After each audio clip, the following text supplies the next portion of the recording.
Ayyadhkurasmallahi ta'ala fi awwalihi falyakul bismillahi awwalahu wa akhirahu. Tengah-tengah makan kita baru ingat, aduh tadi aku gak mau coba bismillah, tadi aku berdoa. Nah, maka baca bismillahi fi awwalihi wa akhirihi, atau bismillahi awwalahu wa akhirahu. Gantinya andaikan kita lupa tidak mengucapkan bismillah. Waktu masuk menyebut nama Allah, waktu minum menyebut nama Allah di dalam rumah itu, waktu makan menyebut nama Allah. Qala syaitanu li ashabihi, syaitan itu berkata kepada penghuni rumah itu, la mabita lakum wala asya. Rugi kita, celaka malam ini, kita nggak dapat makan, kita nggak dapat tidur di rumah ini, kita nggak dapat apa di rumah ini. Karena kalau kita menyebut nama Allah itu, syaitan tadi yang mau menyertai kita itu minggir. Nabi itu kalau ngomong, namanya si fulan yang meninggal ini ada sangkut paut dengan utang piutang enggak? Nabi mempraktekkan. Kalau orang itu mengatakan, ada ya Rasul, pernah terjadi zaman Rasul, ada ya Rasul. Sekarang siapa yang ahli warisnya yang sanggup untuk melunasi utangnya? Selama tidak ada yang mengatakan, Rasul nolak, nggak mau nyolati. Yang pentingnya, Rasul jenazah itu nggak mau disolati oleh Nabi.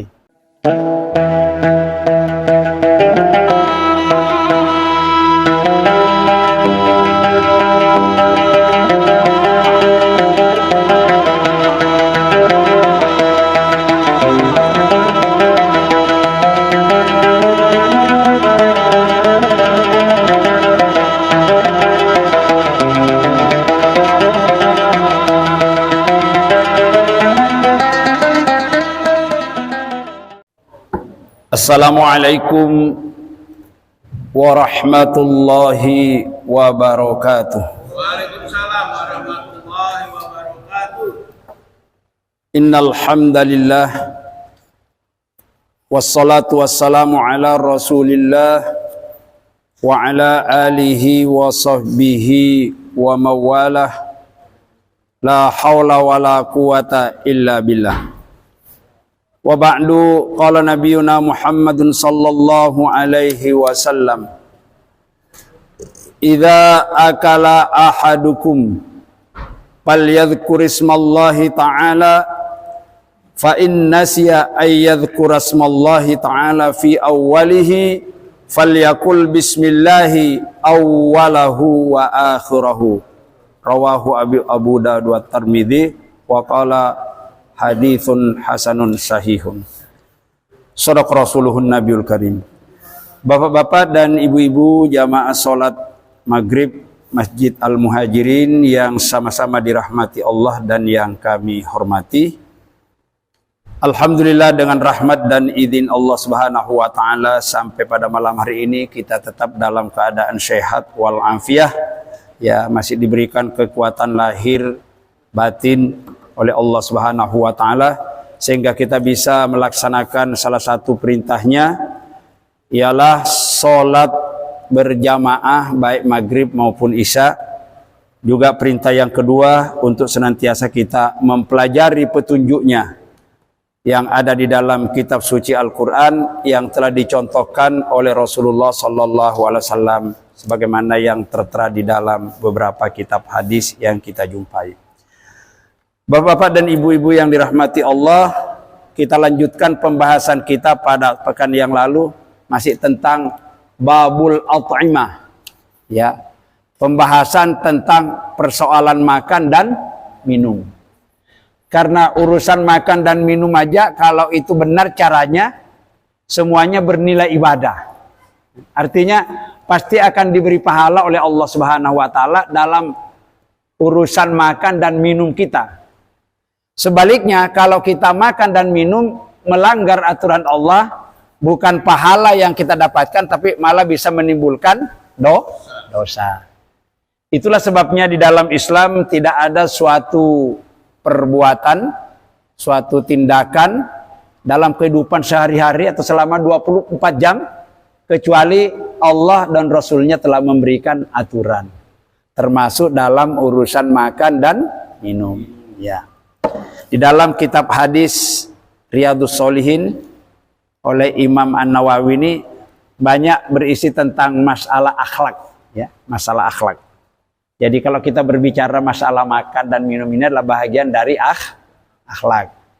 Secara garis besar ajaran Islam itu kan terdiri dari akidah atau masalah-masalah keimanan, terdiri dari masalah syariat atau masalah hukum-hukum, aturan-aturan Islam, kemudian terdiri daripada akhlak, yaitu tentang adab-adab kesopanan, toto kromo, sopan santun, moral, akhlakul karimah. Itu mirip-mirip itu maknanya.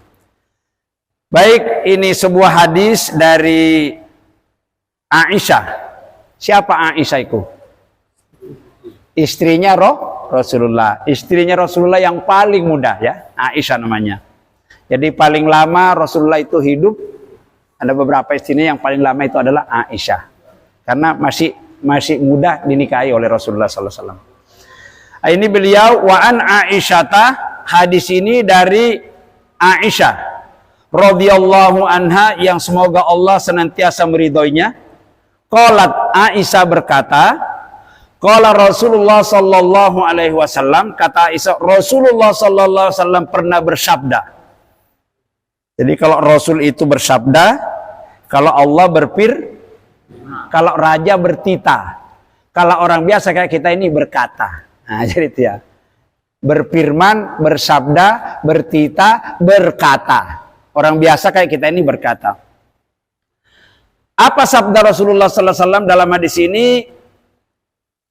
Idza akala ahadukum, apabila salah seorang di antara kalian orang-orang beriman, kalian orang-orang Islam, akalah makan, ya. Jadi apabila kita di antara kita ini mau makan, ya, caranya bagaimana supaya bernilai ibadah diajari oleh Rasul. Faliyadhkurismallahi ta'ala, hendaklah menyebut nama Allah. Sekurang-kurangnya bismillah, sekurang-kurangnya. Kalau mau dipanjangkan lagi, bismillahirrahmanirrahim. Itu termasuk menyebut nama Allah. Kalau mau juga a'udzubillahi minasyaitonir rajim, itu juga termasuk menyebut Allah. Kalau a'udzu itu artinya ta'awudz, mohon berlindung kepada Allah dari segala godaan dan gandungan setan. Kalau bismillah itu artinya dengan menyebut nama Allah, berarti ketika kita melakukan sesuatu itu Allah kita ikut sertakan. Karena Allah itu sangat murka apabila kita melakukan sesuatu tidak menyebut namanya. Berarti kita ini dianggap lancang. Dianggap sombong, melancangi Allah. Ya. Manusia saja kalau dilancangi, dilangkai, marah enggak? Ya, apalagi Allah yang segalanya mulai kita diciptakan, diberi fasilitas, kita hidup itu aturan Allah. Terus kita melakukan sesuatu itu kita tidak kolonuon, katakan begitu ya. Tidak permisi, tidak menyebut namanya, maka Allah itu tentu tidak senang. Maka Nabi mengajarkan agar urusan makan kita itu bernilai ibadah. Bagaimana caranya? Falyadhkurismallah, sebutlah nama Allah sebelum ya kita memasukkan makanan dan minuman ke dalam ya mulut kita. Sekurang-kurangnya bismillah. Kalau ingin setelah membaca bismillah ditambahin dengan doa, tambah bagus, tambah lengkap pahalanya. Apa Pak Pur doanya kalau mau makan?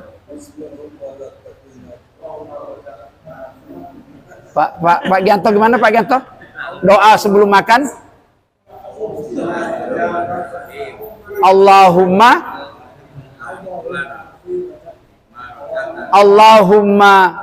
barik lana fima rozaqtana wa qina adzabannar.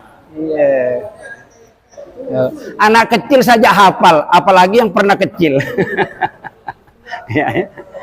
Ulangi. Allah jangan sampai dua. Allahumma barik lana fima rozaqtana wa qina adzabannar. Artinya indah sekali. Allahumma ya Allah, barik lana, berilah keberkahan. Keberkahan itu segala kebaikan itu keberkahan. Allahumma barik lana fima rozaqtana. Ya Allah, berkahilah terhadap rezeki yang akan kami makan ini ya Allah. Ya.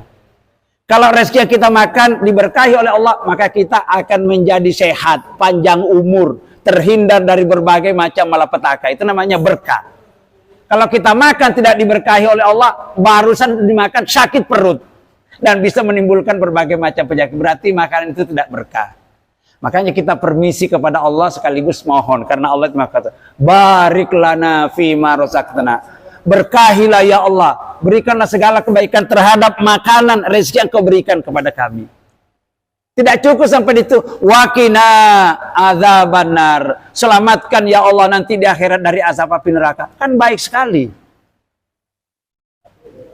Kata Allah, mintalah kamu kepadaku, pasti aku kabulkan permohonanmu, permintaanmu. Minta saja. Wong Allah itu tidak minta aja kita diberi, apalagi kalau minta. Nah, itu. Ini doa yang diajarkan oleh Rasulullah sallallahu alaihi wasallam pada kita bagi makan. Ya. Selanjutnya kata Rasul, fa in nasiya ayyadhkurasmallah. Andai kata ini mungkin wes gak tahan, lapar wes nemen, ngelak wes nemen, langsung diminum, gak mau coba bismillah, makanan sudah masuk itu, tiba-tiba sudah masuk makanan di dalam perut itu, gimana caranya supaya tetap bernilai ibadah? Kata Nabi, falyakul ayyadhkurasmallahi ta'ala fi awwalihi falyakul bismillahi awwalahu wa akhirahu. Tengah-tengah makan kita baru ingat, aduh tadi aku gak mau coba bismillah, tadi aku berdoa. Nah, maka baca bismillahi fi awwalihi wa akhirihi, atau bismillahi awwalahu wa akhirahu. Gantinya andaikan kita lupa tidak mengucapkan bismillah. Gampang kan? Kalau ini tidak kita lakukan, maka kegiatan makan, aktivitas makan kita itu cuma menghilangkan lapar, menghilangkan ngelak, tapi tidak bernilai ibadah. Itu separuh taat, separuh melanggar. Ya apa kira-kira? 50. Sudah membaca bismillah udah betul, tapi berdirinya itu yang salah. Ya masih dapat ya. Kalau sudah nggak baca bismillah, berdiri sisan, waduh. Wis. Ini Pak, itulah Islam ini, saking luar biasanya ajarannya. Dalam urusan makan, Allah ingin bagaimana caranya supaya bernilai ibadah. Karena Allah menciptakan manusia ini, kita diberi tugas. Apa tugasnya setiap manusia diciptakan oleh Allah? Nah, liya'budullah, agar kita beribadah. Jadi kalau orang hidup 24 jam, pekerjaannya habis, waktunya habis, umurnya, tapi pekerjaannya tidak bernilai ibadah, betapa celaka dan ruginya. Wong Allah menciptakan hambanya yang bernama manusia disuruh beribadah. Ya. Jadi beribadah itu tugas kita sebagai manusia. Tujuan yang ingin kita capai dalam ibadah itu, kita ingin mendapatkan ridhonya Allah. Itu kan. Jadi tujuan hidup setiap orang beriman apa? Ridho Allah. Tugas hidup setiap orang beriman adalah beribadah. Pedoman hidup setiap orang beriman apa? Al-Quran dan hadis. Harus jelas. Ya. Pedoman hidup kita. Kawan hidup kita hidup di dunia sampai di akhirat siapa? Siapa Pak Masan? Kawan hidup setiap orang-orang beriman yang siapa? Saudara kita. Supaya kita selamat dunia sampai siapa? Kawan kita. Iya Muslim. Makanya kita nggak boleh tukaran Muslim itu. Kalau tukaran berarti mengurangi lapangan amal ibadah kita. Musuh kita siapa? Musuh kita siapa? Yang pertama setan. Maka setan itu, perlakukan setan itu sebagai musuh. Jangan malah kita berkawan dengan setan. Ya, yang kedua, siapa musuh kita? Orang-orang kafir yang memusuhi kita. Kalau nggak dimusuhi, ya kita nggak musuh. Orang-orang kafir yang memusuhi kita. Siapa lagi? Orang-orang munafik. Orang-orang munafik itu kelihatannya Islam, tapi perbuatannya nggak kayak Islam. Tapi kita dimusuhi. Itu musuh kita juga, harus dilawan. Tapi kalau tidak mengganggu, jangan. Karena prinsip Islam itu, ya, musuh jangan dicari-cari. Tapi kalau kita diganggu oleh musuh, harus kita lawan. Oh, kucing aja buntutnya diinjek ya nyokot. Apalagi kita ya. Nah, jadi setiap orang beriman harus ngerti tujuan hidupnya. Setiap orang beriman harus ngerti tugas hidupnya. Setiap orang beriman harus ngerti pedoman hidupnya. Setiap orang beriman harus ngerti siapa kawan, siapa musuh. Nah, setiap orang beriman harus ngerti bagaimana tatanan hidup yang harus kita lalui agar kita selamat dunia. Seperti itu, Pak. Nah, semuanya telah diatur oleh Allah, telah diperagakan oleh Rasulullah sallallahu alaihi wasallam. Makanya seluruh apa yang diperagakan Rasulullah semuanya jadi hadis. Hadis itu apa? Ucapan Rasul jadi hadis, perbuatan Rasul jadi hadis, sikapnya Rasul, diamnya Rasul pun jadi hadis. Ada sebuah contoh di zaman Rasul, Pak Widodo, itu ada orang nangkap biawak. Biasanya biawak itu hidupnya di mana, Pak Iwan? Biawak. Biawak kayak orang makan orang itu namanya komodo. Ini biawak kecil biasanya di semak-semak. Sering makan telur sama pitik. Cara Jawa ini apa? Ya, nyambe. Ditangkap ini zaman Rasul, dibelek lalu dibakar. Rasul tahu, tapi Rasul tidak berkomentar. Rasul tidak mengatakan jangan dimakan, enggak. Ya, Rasul juga tidak mengatakan silakan makan. Ini jadi hadis. Jadi hadis. Apa bagaimana orang menyikapinya? Oh, berarti nyambe itu halal dimakan. Seandainya haram pasti Rasul melarang. Nah, yang lain mengatakan lagi, yo nyambe itu ya haram. Seandainya boleh pasti, seandainya tidak haram pasti Nabi makan. Itu sikap. Diamnya Nabi itu nggak nyuruh, nggak larang, itu sudah jadi hadis. Apalagi yang nyata-nyata sudah diperintahkan, sudah kita melihat Rasul melakukan, itu semuanya jadi hadis.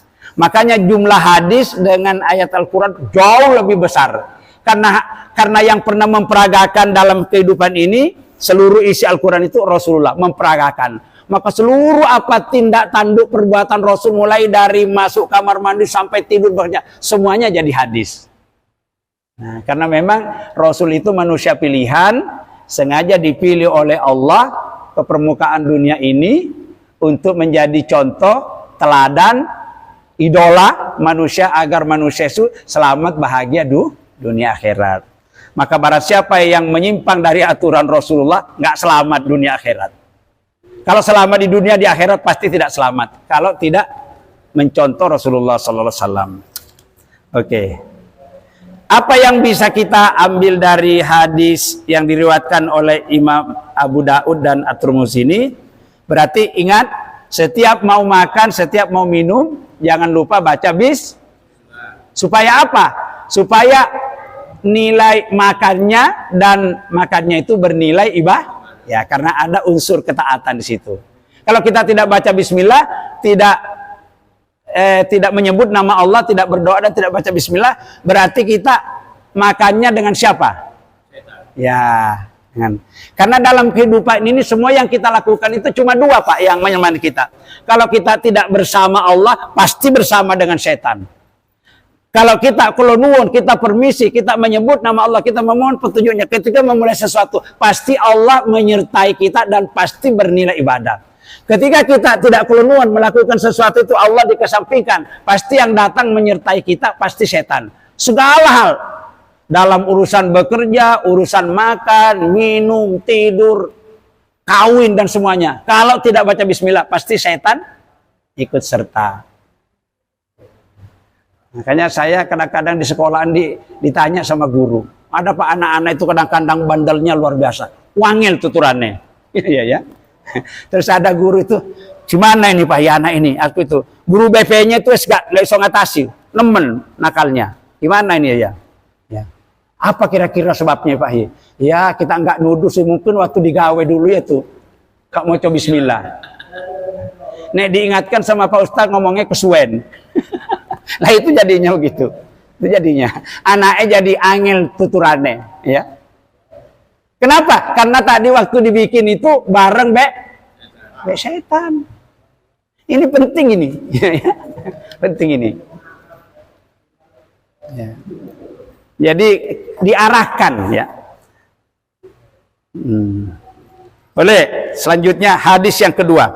Wa an Jabirin radhiyallahu anhu.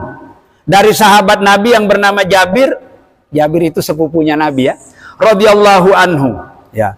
Qala, beliau berkata, sami'tu Rasulullah sallallahu alaihi wasallam yaqul. Kata Jabir, aku pernah mendengar Rasulullah sallallahu alaihi wasallam bersabda, idza dakhala ar-rajulu baitahu fadzakarallaha ta'ala inda dukhulihi wa inda ta'amihi qala as-syaitanu li ashabi la mabita lakum wala asya. Wah, luar biasa ini. Ya, kata Nabi, apabila seseorang masuk ke dalam rumahnya sendiri atau rumahnya orang lain ya. Fadzakarallah, ketika dia masuk, dia berzikir kepada Allah, dia menyebut nama Allah, dia permisi kepada Allah, dia kulunun kepada Allah inda dukhulihi, ketika memasuki rumah tersebut. Begitu juga setelah masuk rumah disuguhin makanan, ya, dia juga menyebut nama Allah, ya. Waktu masuk menyebut nama Allah, waktu minum menyebut nama Allah di dalam rumah itu, waktu makan menyebut nama Allah. Qala syaitanu li ashabihi, syaitan itu berkata kepada penghuni rumah itu, la mabita lakum wala asya. Rugi kita, celaka malam ini, kita enggak dapat makan, kita enggak dapat tidur di rumah ini, kita enggak dapat apa di rumah ini. Karena kalau kita menyebut nama Allah itu, syaitan tadi yang mau menyertai kita itu minggir. Ya. Tadi ketika setan itu mau masuk bersama kita, menemani kita tidur kita, ketika kita waktu tidur membaca itu, setan minggir. Setan itu kalau nama Allah disebut itu bagaikan kita memegang api kepanasan, takut dibakar. Ini ampunya zikir, ampunya doa bagi orang-orang beriman itu mengakibatkan setan merasa takut dan gak mau dekat-dekat. Jadi ngomong setan, celaka kita ini, nggak dapat bahagian dalam urusan makan ini, nggak dapat tempat dalam tidur di rumah ini.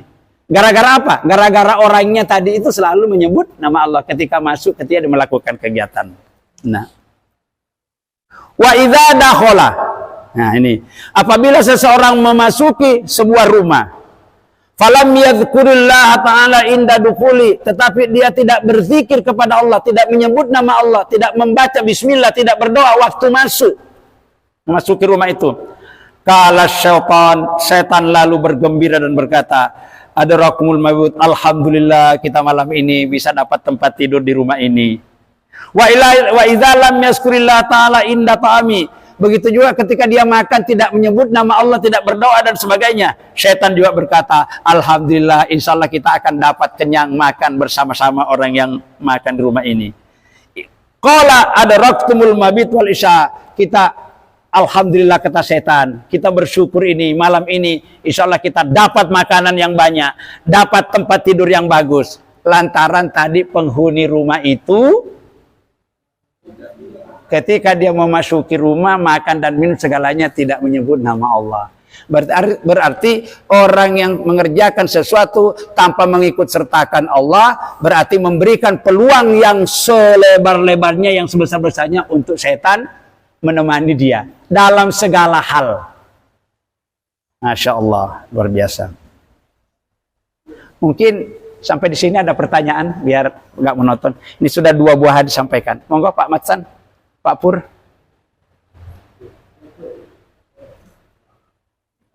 Pak Widodo, Pak Sodik, Pak Gianto, monggo Pak Matsan. Pak, ini terkait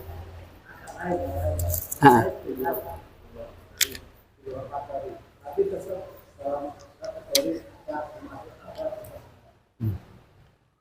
kebiasaan sebelum sholat jenazah, kebiasaan. Ini termasuk apa? Sebelum pelaksanaan sholat jenazah, terlebih dahulu perlu sampaikan dari saya yang menyampaikan. Salah satunya kan ini, bagaimana Nabi mengatakan bertanya apabila simpulan ini masih punya utang karena dulu masih dulu baru saya mau informasi dari kategori. Iya. Itu salah satu ya. Iya. Nah, lebih dahulu perlu saya juga pertama kan misalnya saudara-saudara, apakah si fulan ini orang baik? Iya. Rata-rata orang-orang kan mungkin Baik. Baik. Ya. Hah. Yang kedua, apakah saudara ini si fulan ini orang yang baik? Rata-rata kan orang yang baik. Pasti baik. Sampai 3 kali ya? Iya. Tapi kan tidak. Yang kedua, apabila si fulan ini di masyarakat Muslimah, RT, RW, tidak termasuk, tidak artinya termasuk bagus. Ya. Yang ketiga, apabila si fulan itu tidak utang, Ya. apakah ahli warisnya atau anaknya atau saudaranya bersedia untuk melunasi? Katakan itu. Iya, iya. Itu biasanya kan. Iya, iya. Yang keempat, yang biasanya ucapan terima kasih walaupun awal. Iya. Iya. Iya. Dan jadi pertanyaan. Yang pertama tadi biasanya orang Islam nggak pasti orang Iya. Islam. Iya, mau disolat. Pertanyaan singkatnya saja. Pertanyaan singkatnya.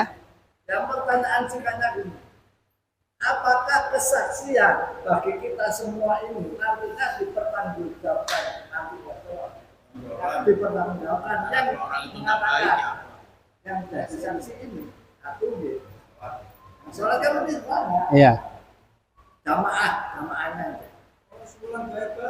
nah, apakah nanti ini simpulan kan sebagai saksi Nih, perlu kita ketahui bahwa selama ini kan Oh, katakan orangnya ngomongnya nggak baik, baik padahal dia maling ya gitu ya.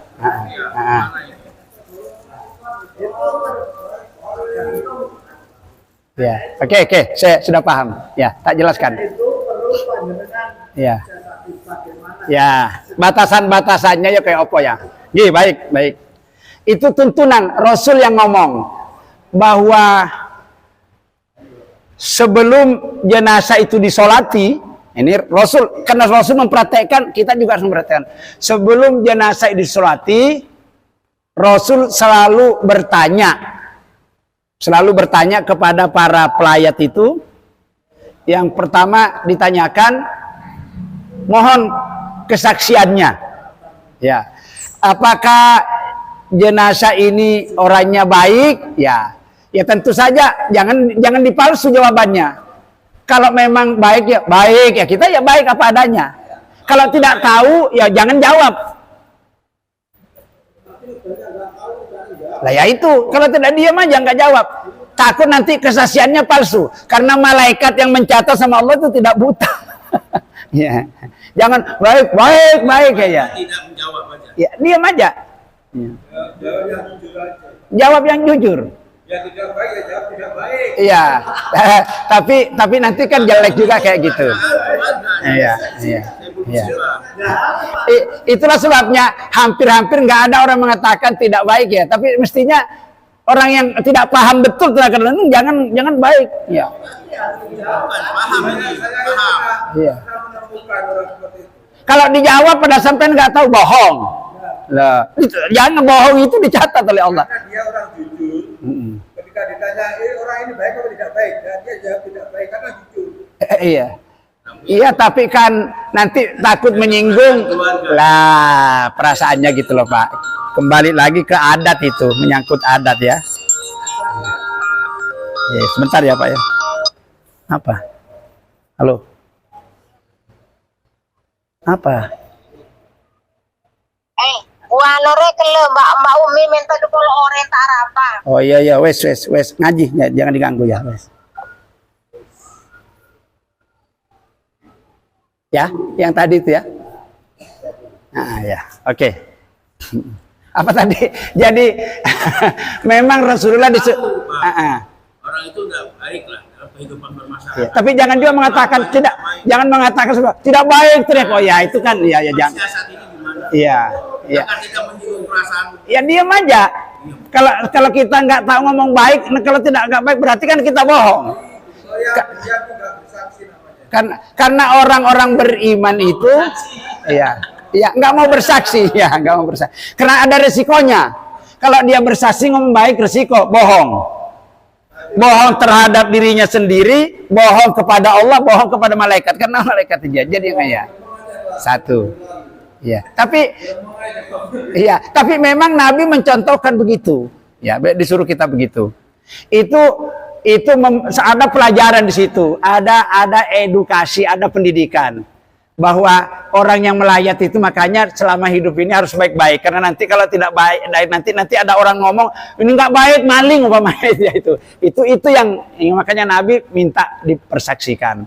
Yang kedua, Nabi itu kalau ngomong pertanyaan, si fulan yang meninggal ini ada sangkut paut dengan utang piutang nggak? Nabi mempraktekkan. Kalau orang itu mengatakan ada ya Rasul, pernah terjadi zaman Rasul, ada ya Rasul. Sekarang siapa yang ahli warisnya yang sanggup untuk melunasi utangnya? Selama tidak ada yang mengatakan, Rasul nolak, nggak mau nyolati. Saking pentingnya, Rasul jenazah itu nggak mau disolati oleh Nabi. Apa maksudnya? Pendidikan kepada kita itu bahwa jangan memandang enteng soal utang. Karena kalau kita punya utang, mati nggak disaur, nggak selamat di alam kubur sampai di akhirat nanti. Hati-hati dengan orang yang punya utang ini ya. Iya. Saya ditanya kemarin ada di Blok 42. Namanya Pak Aziz. Pak, saya dulu punya utang kepada, tapi sudah 25 tahun yang lalu, masih zaman Pak Harto. Waktu itu saya bolak-balik, saya ditagih, saya menghindar. Karena saya memang nggak punya, nggak ini ya. Sekarang saya sudah punya usaha ini, saya ini. Saya sebetulnya sudah kepingin, ada keinginan bayar. Karena dulu betul-betul nggak punya. Sekarang anak saya sudah punya. Sebetulnya utang saya zaman Pak Harto nggak banyak. Cuman 1,5 juta. Tapi banyak loh Pak waktu itu. Kalau 1,5 juta itu. Mungkin sekitar berapa sekarang perbandingannya? 1,5 juta zaman Pak Harto ya. Iya. Iya. Sekarang saya sudah punya uang. Sayangnya orang itu saya sudah kehilangan jejak. Kemana kini? Apa tetap bermasalah nanti? Tetap Pak, uang namanya utang. Terus bagaimana ini? Mau nyaur orangnya nggak ketahuan. Ya, keluarganya udah enggak ya. Kalau ada keluarganya masih enak. Kehilangan jejak. Itulah sebabnya maka kalau punya utang itu jangan ditunda-tunda. Takut orang yang tempat utang itu mati duluan, atau takut pindah tempat gini jadi masalah sampai di akhirat. Maka itu sebabnya Rasulullah saking pentingnya masalah utang ini, nggak mau Rasul nyolati itu jenazah itu kalau punya utang. Karena ini namanya hakul adami, ya sangkut paut antara urusan manusia dengan manusia. Dosa kepada manusia itu lebih ruwet diselesaikan daripada dosa kepada Allah. Dosa kepada Allah kita benar-benar ikhlas, tulus, minta ampun, bertobat, selesai. Kalau kepada manusia jangan dulu. Kadang-kadang ngomong, nggak ada maaf bagimu. Ayo. Maka dari itu Pak, pada waktu kita kesana kan itu yang kita. Apakah nanti si Tuhan ini ada yang nanggungnya? Ada, saya. Nah, itu kan berarti dia yang bertanggung jawab. Iya. Nanti kan sudah beralih dari si mayat. Iya. Iya. Tapi dari kategori saya apa tadi mengatakan gitu kan lain lagi ceritanya. Iya, kalau sudah ada yang nanggung saya Pak Matsan sebagai keluarganya. Nanti Pak Mat ya, sudah berarti ada yang nanggung ya. Iya, diselesaikan. Tapi betul-betul jangan janji-janji toh nanti kalau jangan diselesaikan jadi ya. Iya. Nah, itu nanti dosanya double itu.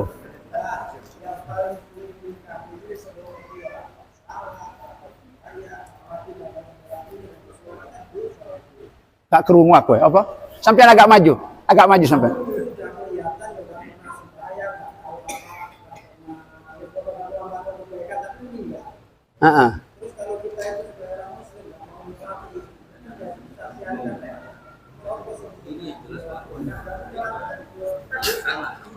Iya. Makanya orang-orang munafik, ya. Orang munafik itu orang Islam apa orang kafir? Pak Iwan, orang munafik itu orang Islam apa orang kafir? Islam. Orang-orang munafik itu membingungkan ya. Banyak berpura-pura orang-orang munafik itu. Makanya orang munafik itu orang kafir yang pura-pura Islam atau orang Islam yang pura-pura kafir. Siapa sebetulnya orang munafik itu? Sebetulnya orang Islam. Sholat juga, Pak Gianto. Orang munafik tidak sholat juga. Ya itu makanya kalau urusan Ya. Sholat juga orang munafik itu. Di Quran banyak diterangkan. Tapi ada ayat di surat At-Taubah, saya lupa nomor ayatnya. Wala tusallu ala mata abada. Jangan kamu sholati jenazahnya orang yang mati selama-lamanya. Nah, para penafsir berbeda pendapat. Siapa yang dimaksud orang yang mati selama-lamanya? Yang dianggap mati selama-lamanya itu orang kafir yang sama sekali tidak mengakui Allah dan rukun-rukun iman yang lain. Yang kedua, siapa yang dimaksud orang yang mati selama-lamanya? Sebagian besar mufassir itu adalah orang munafik. Maka orang munafik itu kan sifatnya penipu. Menurut Al-Quran, jangan disolati jenazahnya. Ini Quran loh, bukan hadis, Quran. Ya. Cuman ada juga rodok ulama yang rodok runa. Ya urusannya dia kan tetap Islam juga, KTP-nya Islam. Urusan dia tidak kembali itu urusannya. Tapi kita kan tetap punya kewajiban nyolati katanya. Terus yang kedua, nanti keluarganya tersinggung besar. Jadi walaupun orangnya nggak pernah ke masjid, nggak pernah masuk masjid, ya karena dia termasuk Islam juga, dibawa jenazahnya ke masjid itu ya. Sebetulnya kalau saya secara pribadi saya itu lebih senang nggak usah disolati. Apanya mau disolati? Meskipun disolati nggak ada manfaatnya juga. Tidak ya. Wong itu dilarang oleh Allah ya. Ya, dilarang sebetulnya. Ini kalau kita mau yang keras Pak Jupri. Orang nggak sholat nggak usah disolati. Iya. Iya. Cuman kalau Pak Matsan barangkali yang nggak mentoloy Pak Matsan ya.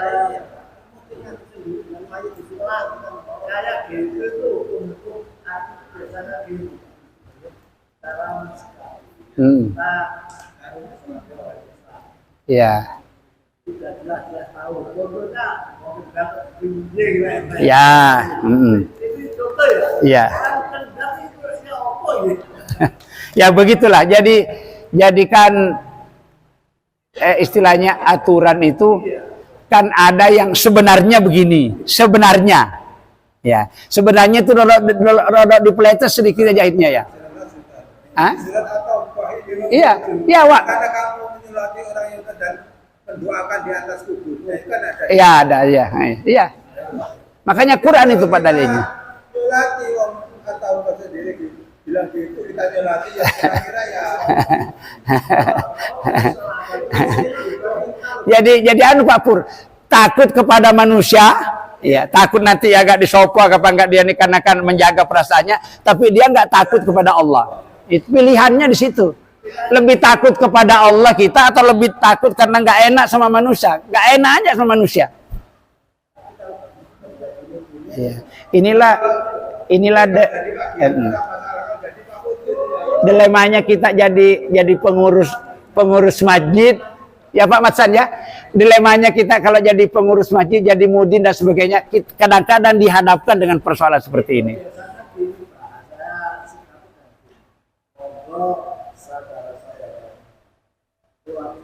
Khusus keluarga. Masalahnya itu kan sudah tahu semua. Khususnya saya di satu situ terus Al-Quran tahu dengan orang-orang ini warga Muslim itu cerdas semua. Cuma itu tadi saya masih sekarang itu keluarga muda. Memang sebetulnya kalau dipantas-pantaskan, wong waktu uripe ke ya. Gak tahu ngaji, ada pengajian gak pernah hadiri, ya rumahnya dekat dengan ke masjid gak pernah ke masjid. Kok mati itu loh Pak Matsan, kok mati minta dibacakan Quran. Gak malu tak kepada Allah gitu loh ya.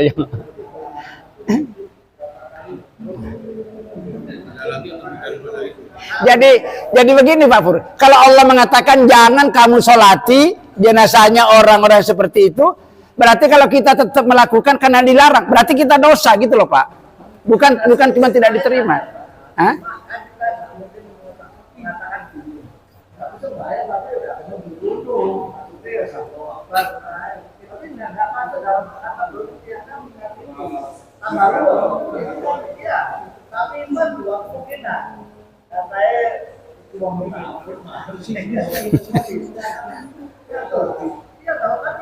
Iya.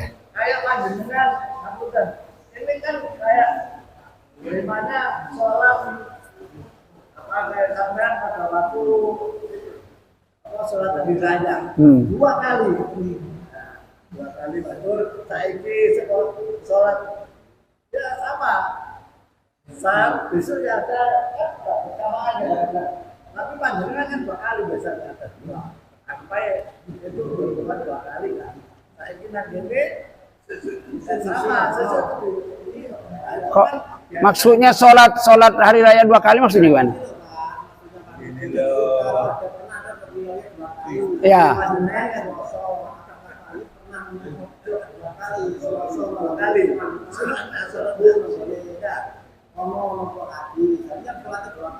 Masa ada kayak gitu?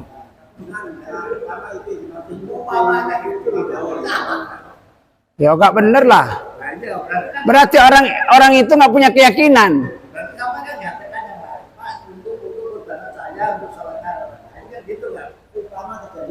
Iya.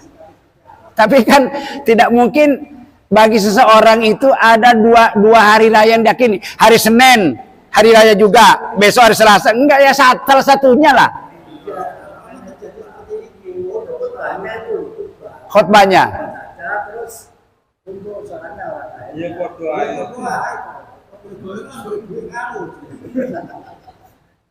Ya podo wae. Ya enggak etis lah kalau berkhotbah dia enggak ikut sholat.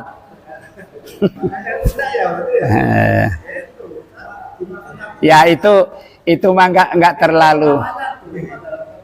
Ya. Tapi ini kembali ke pokok persoalan tadi, bahwa jenazah yang akan kita sholati karena itu tuntunan dari Rasul. Memang Rasul seperti itu. Kita disuruh secara aklamasi ketika kita tanya, Bapak Ibu para sahib orang-orang yang datang bertaksiah, apa si fulan ini selama hidupnya ini orang baik ya? Ya biasanya baik ya. Tapi kita harus jujur kepada diri sendiri. Andaikan kita itu sudah tahu ini jelek, bahkan kita tidak tahu, ya diam aja. Karena omongan kita itu dicatat oleh malaikat. Diam. Ya. Tapi kalau sebaliknya, kalau kita memang dalam sehari-harinya kita tahu Pak Pur baik ya kita baik ya, nggak apa-apa, bener kan? Jadi jangan ada begini Bang Hasan, Pak Matsan, jangan ada dusta di antara kita. Iya.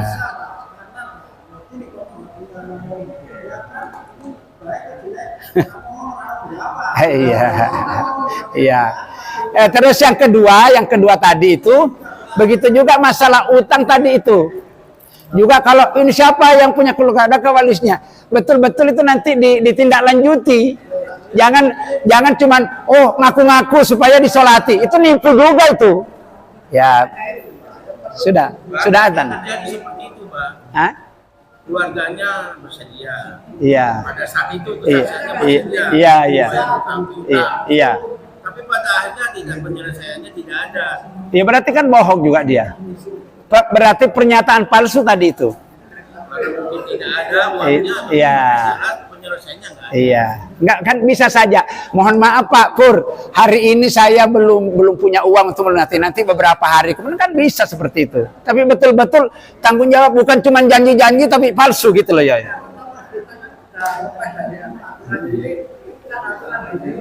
Iya. Iya, baik. Sudah sampai waktunya ya.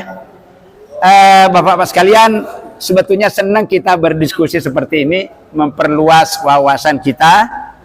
Tadi pokok bahasan kita ini, kita membaca 2 buah hadis yang terkait dengan masalah adab-adab makan dan minum. Supaya urusan makan minum kita ini selalu bernilai ibadah di sisi Allah Subhanahu wa taala, maka mari kita perhatikan. Andaikan kita lupa, tadi suruh mengucapkan di tengah-tengahnya itu bismillahi awwalihi wa akhirihi. Itu untuk nutupin.